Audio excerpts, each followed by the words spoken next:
At home with a lifetime of stories and songs, people we've met and the places we've gone.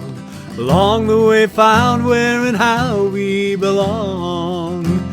At home with a lifetime of stories and songs. Welcome to more Songs and Stories from Home, podcasts that give voice to songs with stories and stories with songs written and being written over the course of a lifetime, often illuminating the journey we all make, together and alone, finding our way home. Concert for the Class of 65, Part 4. The first song in this part of the concert is for my classmate Bev. In high school in the 60s, girls were supposed to be the cheerleaders and not the athletes. Bev took exception to that idea. She wanted to run as fast and as far and as long as she could. And with that attitude, she intimidated the boys. So we teased her. The song talks about an unexpected opportunity years later to have a chance to apologize to her. There was a girl in high school the boys would often tease because she liked wearing tennis shoes and running like the breeze. You see, girls weren't supposed to do that then, though I can't tell you why. It took a while to realize I should apologize. It's never wrong. It's never too late to practice offering and receiving grace. We had over 900 kids in our graduating class, and on the class website there were stories about a couple of guys that I didn't remember from high school, but who had fascinating stories. So I wrote songs for them and their stories. One was for Jim, who, as the song says, was a newsman, a reporter, an old school journalist who loved tracking down a story with all its turns and twists. Spent a lifetime bringing light to the dark and seedy sides of life. He went places Dr. Jeckyll hides to show us where the truth lies. And Mike's story was an inspiring one. As the song says, he was always an artist, but a family man first, never doubting what the important things were. Though he loved to paint and draw, for sure, his family was his masterpiece. But when his kids were raised and his loving wife died, he struggled to find new meaning in life, till he saw this old world in a brand new light, looking through a camera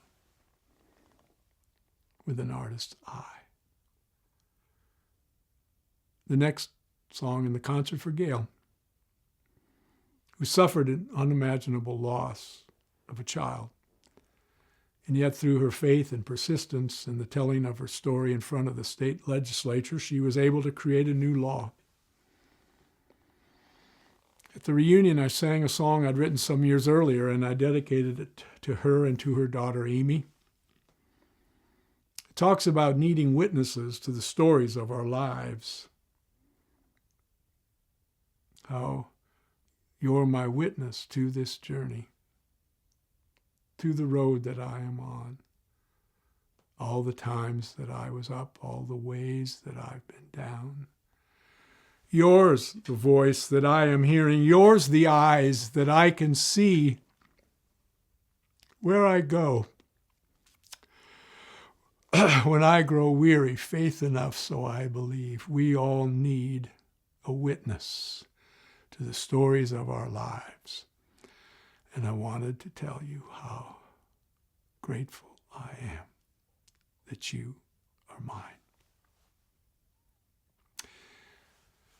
At the end of this part of the concert, I play the first 5-string banjo I ever owned, telling the story of how my friend Joe kept it for years, and then after I got it back, what it meant to feel the fingers of my now old hands intertwined with those of the 15-year-old boy that I had been when I first picked that banjo up and tried to play it. When I was, like I said, I spent the last 3 months or so with you, and I've had a few coincidences. A few things happened along the way that really were kind of startling. And one of my cousins, Joanne is her name, and she moved to Spokane when I was a senior in high school. And she used to come to all the football games, and and she loved to talk sports. She went on to become a child psychiatrist, and one of my dearest friends. She was teaching history at St. George's at the time, decided to go back to medical school. But she and I have gotten together. Well, I've known her since I was a senior in high school, and we talk sports. But that's what we do, and we play Yahtzee and we play cribbage and we talk sports. And for years and years, we've bitched about how money has made it bad, money has changed it, money's made it worse. And then we always end our conversation by saying that it's a lot better than it ever was. Because when I was a senior in high school, half the population couldn't throw a ball as hard as they wanted, run as fast as they wanted, or train as hard as they wanted. And since Title IX, that's not been the case. And I've told her over time that there's a classmate of ours that I've wanted to apologize to for the longest time. And I've told her this since I was a senior in high school. Well, I didn't realize I needed to apologize to her probably till I was older. But for years I've told her, and her name's Bev Calicote. And I thought, I tried to locate her, and to no luck. And then it just sort of became too late, I thought. And then about 6 weeks ago, I get a friend request from Bev Calicote. And so the rest is this song.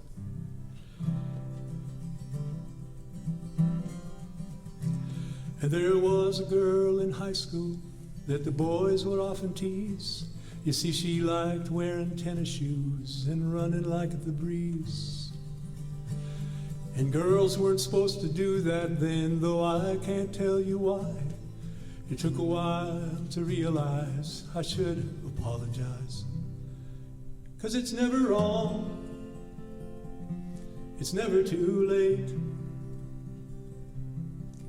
to practice offering and receiving grace.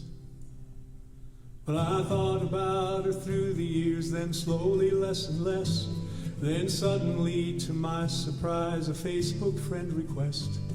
I responded yes by messenger, then asked if it's okay. Time I'd like to talk with her, there's things I'd like to say. 'Cause it's never wrong, it's never too late to practice offering and receiving grace.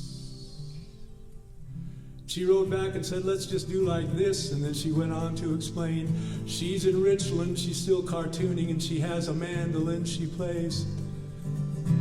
And years ago, an accident, she'd fallen off a roof. And though she's got lots of good memories, her running days are through. It's never wrong, it's never too late to practice offering and receiving grace. And I wrote back and said, I'm sorry about your accident, what's more, I'm sorry for the teasing I was part of years before. And she wrote back and said, no worries, you made me stronger nonetheless. Besides, cartoonists have to learn to be irrepressible when stressed. Her words, it's never wrong, it's never too late practice offering and receiving grace. Well, I'm glad, I don't know why she reached out when she did, and for my apology hit home. But I'm glad I could say sorry, because this much I know, that we are all in this together, from beginning to the end, and we should try to make each other better. And when we better, make amends.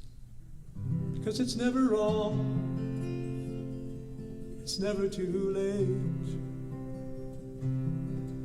to practice offering and receiving grace. It's never wrong, it's never too late to practice offering and receiving grace.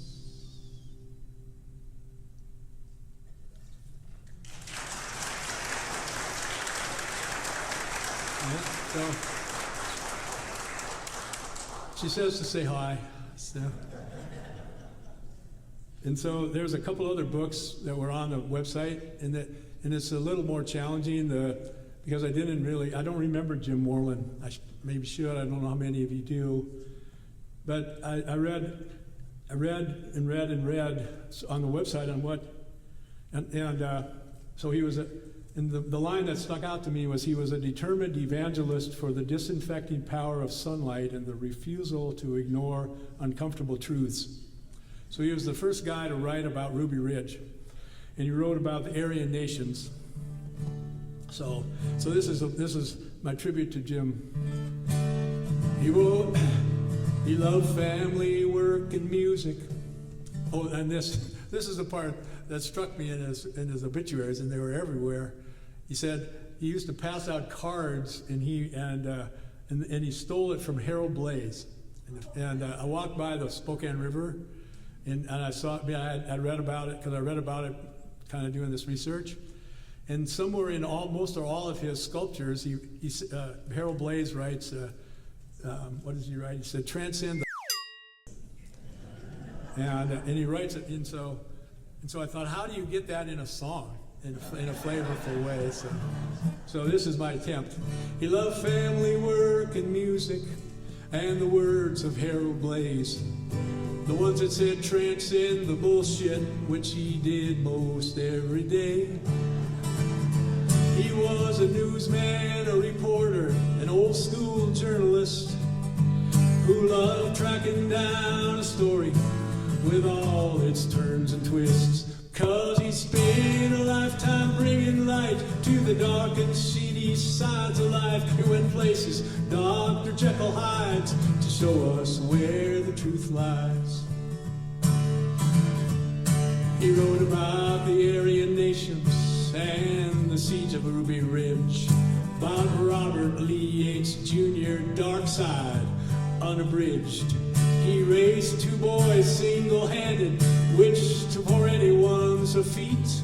And when finally he met Connie, one could say life was complete.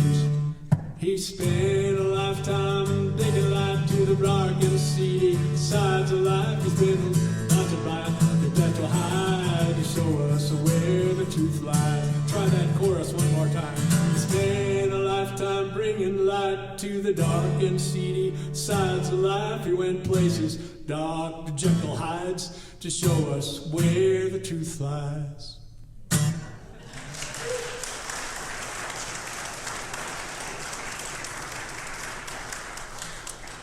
And then Mike Forster. So he, if you go to the website, which Jim Hoppy does such a beautiful job of curating. Thank you. And you'll find an article about Mike, and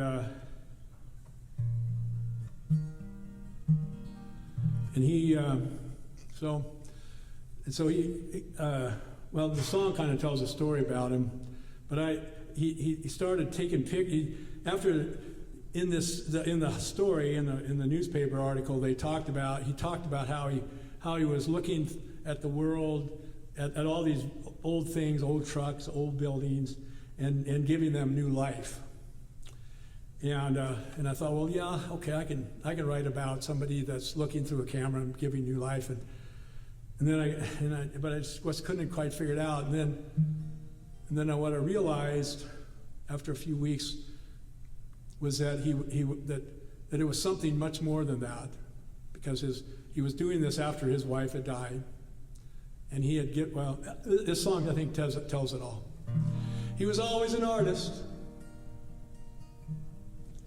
but he was a family man first. He never doubted for a moment what the important things were.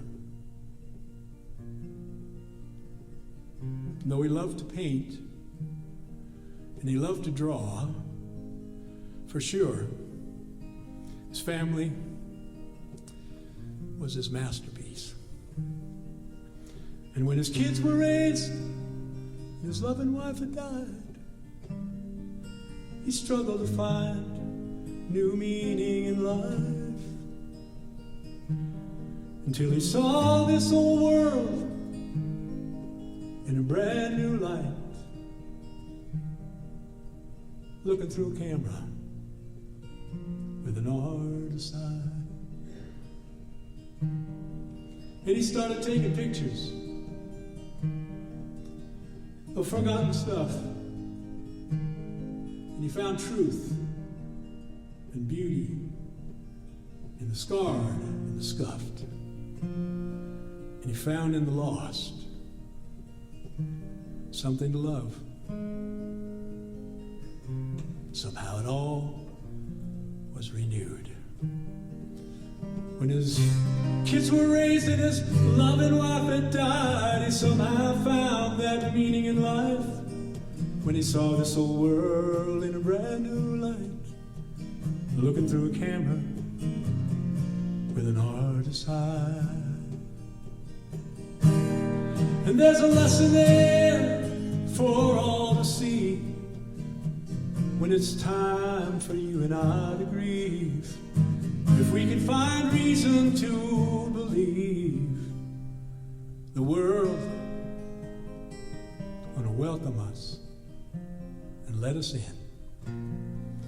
When the work is done, or someone we love dies, if we can just find new meaning in life, see this old world in a brand new light, looking through a camera with an artist's eye, like looking through a camera with an artist's eye.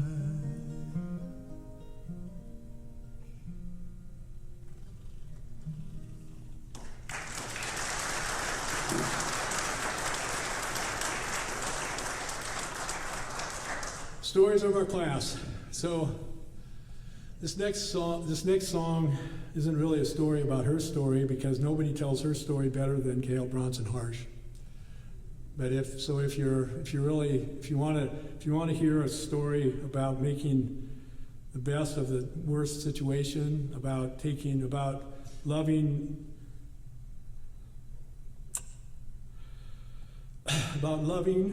your challenges back to life, talk to her. It also goes out to Bob and Linda Ferris. They've done some good things with their struggles too. But and it's one thing that, again, when I was thinking about hanging out with you for all these months, that you're my witness to this journey, to the road that I am on. All the time when I was up, all the ways that I've been down. Yours the voice that I am hearing, yours the eyes that I could see. Where I go and I grow weary, faith enough, so I believe.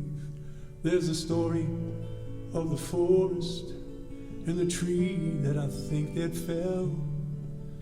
No one was there to hear it, so we can't really tell. We all need a witness to the stories of our lives. And I wanted to tell you I am grateful. I'm grateful you are mine. You're the keeper of my secrets. You're the guardian of my dreams. Haven for my disappointments. Safe there in my memories. Just to know that someone's watching. Just to know that you are there. Awake and waiting in my garden. So alert and so aware. I've heard it said in songs and stories, they make it so we never die. Well, maybe I could live without you, but with you I am alive. You are with me, a witness to the stories of our lives. And I wanted to tell you, I wanted to tell you, I'm grateful you are mine.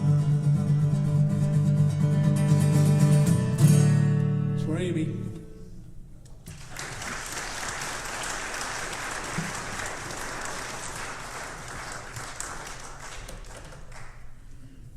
So here's the transition. So this is the first banjo I ever owned. And it's from a pawn shop down the street. And so when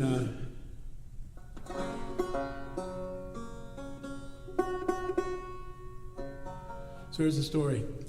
So when that flood came and the banjo was lost, so to speak, and I didn't know I was going to end up eventually getting one, but certainly not one that Eddie Peabody played. Pat, that's my wife, she called Joe Allison, and she said, Joe, I understand that you may have a Pearson's first banjo. And she went to Vashon to pick it up. Battery died, but she did it anyway. And she got it for my birthday. This is some years ago. And you've got to remember something 60 years ago when we were kids. And I was telling Joyce, you know, if next in a few weeks when the class of whatever it is, what the senior class that's coming in here too, and if they find out what we've done, if it would have been us in third period or in third lunch, we would say, you know, there was a gathering of the class of 1908.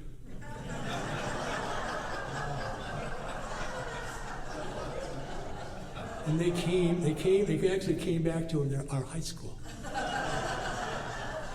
Can you believe it? Did anybody show up? Was there anybody still alive? But anyway, so they got this banjo for my birthday. It's about 10 years ago. And we've got a reading nook. And I would put it over there and I'd watch it, and then I'd play it, and then I couldn't take my eyes off of it for all day. And I thought, what in the world is going on? And so when I was 15 or something, he's got a new banjo. I didn't care about the old banjo, but then the story goes, and this is a friend of ours. His name was Emmett Day, and you might know his woodworking, but he was a master woodworker, and his name was Emmett Day, and he died much too soon. And in his memorial, they read from his journals, and in the journals, he said, "I never buy new tools. I always buy old tools so I can put my hand in the hand of those who came before me, and we can be there together." Perfect. And I thought, well, this is, and happy tears. What I realized, and this was that 50 years ago when I first had this banjo, the banjo was 50 years old. And now it's 100. It's more than 100, about 110 now.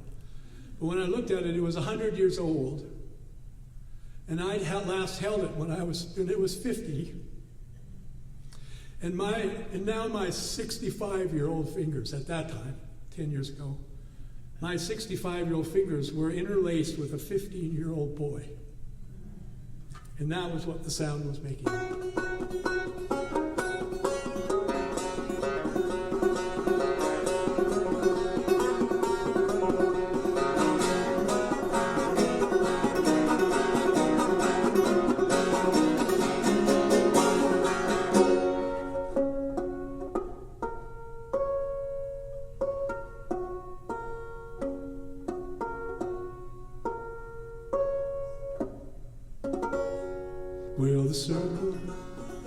be unbroken. My, my, there's a better home waiting in the sky, in the sky. Oh, Undertaker, Undertaker, won't you please die slow? 'Cause the body that you're carrying, well, I hate to see her go. Will the circle be unbroken by there's a better home waiting in the sky, Lord, in the sky.